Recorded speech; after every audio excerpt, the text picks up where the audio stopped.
इंद्रप्रस्थ युवा प्रतिष्ठान परिचय साथीदार जनसामान्यांचा आखाड स्नेहभोजन आणि या स्नेहभोजनाच्या निमित्तानं महाराष्ट्राच्या कानाकोपऱ्यातून मोठ्या संख्येनं युवा वर्ग इंदापूर या ठिकाणी दाखल झालेला होता। सर्वांचंच इंद्रप्रस्थ युवा प्रतिष्ठानच्या माध्यमातून स्वागत करण्यात आलं आणि सर्वांना आखाड स्नेहभोजनाची मेजवानी दिली। मैत्रीच्या वेलीला जातीची गरज नसावी, फक्त त्या वेलीला मैत्रीचं पान असावं, यासाठीच खऱ्या अर्थानं इंद्रप्रस्थ युवा प्रतिष्ठान काम करत आहे। त्यांच्या विनंतीला मान देऊन इंद्रप्रस्थ युवा प्रतिष्ठानच्या विनंतीला मान देऊन महाराष्ट्र राज्याचे माजी राज्यमंत्री, इंदापूर तालुक्याचे लाडके कार्यसम्राट आमदार माननीय श्री दत्तात्रय मामा भरणे, पुणे जिल्हा परिषद आरोग्य आणि बांधकाम विभागाचे माजी सभापती प्रवीण भैया माने आणि सर्व मान्यवर या कार्यक्रमाच्या निमित्तानं उपस्थित होते।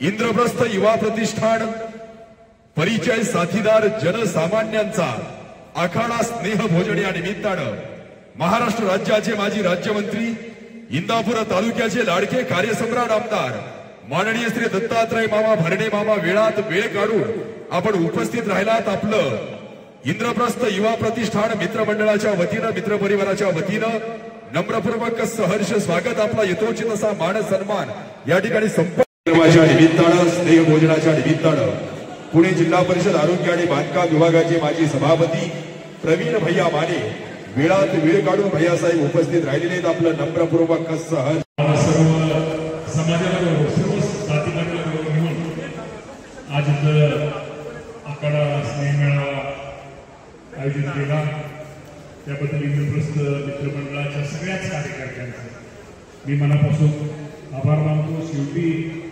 आयुष्यामध्ये एकत्र यायला काहीतरी निमित्त लागतं, वाढदिवस असतात, इतर सुख असतात, दुःख असतात, पण आखाडाच्या निमित्तानं कुठंतरी एक वेगळा पायंडा आमच्या इंद्रप्रस्थ मंडळाच्या सगळ्यांनीच पाडला। सगळ्यांनी आम्हाला एकत्र बोलवलं, त्याबद्दल मी सर्वच त्यांच्या सहकार्यांचं, संयोजकांचं, मित्रमंडळाचं मी आभार मानतो। शेवटी आयुष्यामध्ये काय असतं, प्रत्येकाला दत्तक आहे, धगधग आहे, आयुष्यामध्ये स्पर्धा आहे, परंतु दत्तकीच्या युगात कुठेतरी येऊन एक बाजू लागले, मनाला कुठेतरी शांती लाभली पाहिजे।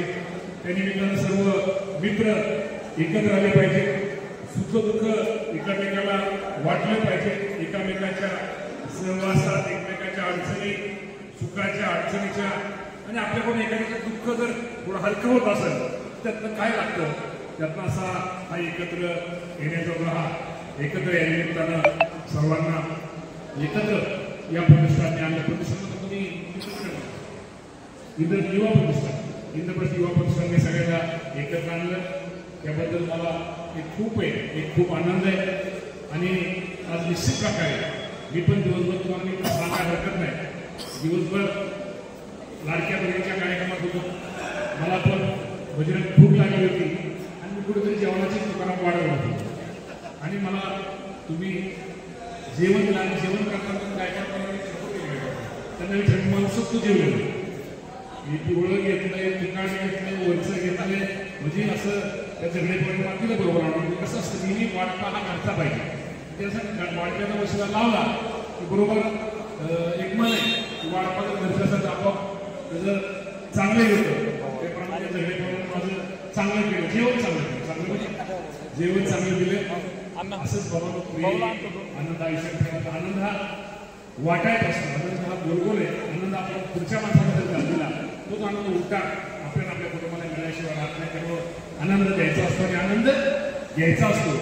या जीवन खूप सुंदर आहे, शेवटी हसत खेळत चालत राहा, नाहीतर लय टेन्शन, लय कुणाला न बोललं कधी कसला माणूस कधी जायचं सांगता येत नाही, त्यामुळे हसत खेळत आनंदात राहा, आनंदात ठेवा, मित्रमंडळी जोडा, रोज एखादा नवीन मित्र तयार करा आणि आपण कसतरी कामाला या.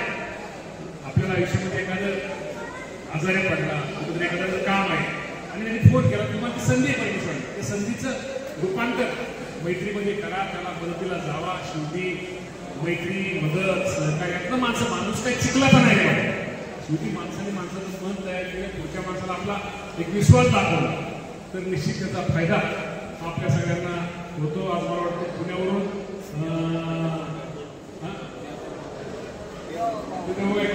सगळी मंडळी आलेली, त्यांचंही स्वागत. आमच्या सुनील शेळकेंची सगळी मला वाटतं बरोबर आहे ना, त्यामुळे सगळी गॅंग तुम्ही सगळी आज बरं वाटलं जरा थोडं सगळे. आणि आज मी इंदापूरमध्ये आला, शेवटी पाहुण्यांचं स्वागत हे इंदापूरकर आम्ही करतो. आणि कदाचित सगळी मंडळी पुढे साधे पुण्याची माणसं वेगळी बाबा, आमच्या माणसाला थोडं समजून घ्या, आम्हा लोकांना थोडं सांभाळून घ्या.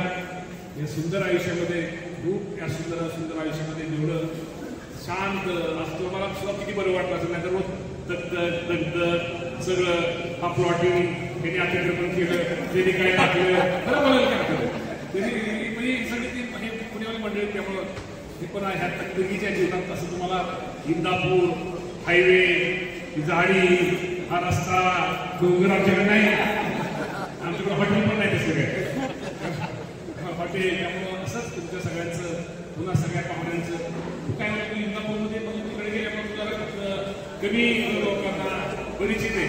तर शेवटी आज तुमच्या वृक्षाच्या वतीनं तुम्ही सगळ्यांनी आम्हाला बोलवलं.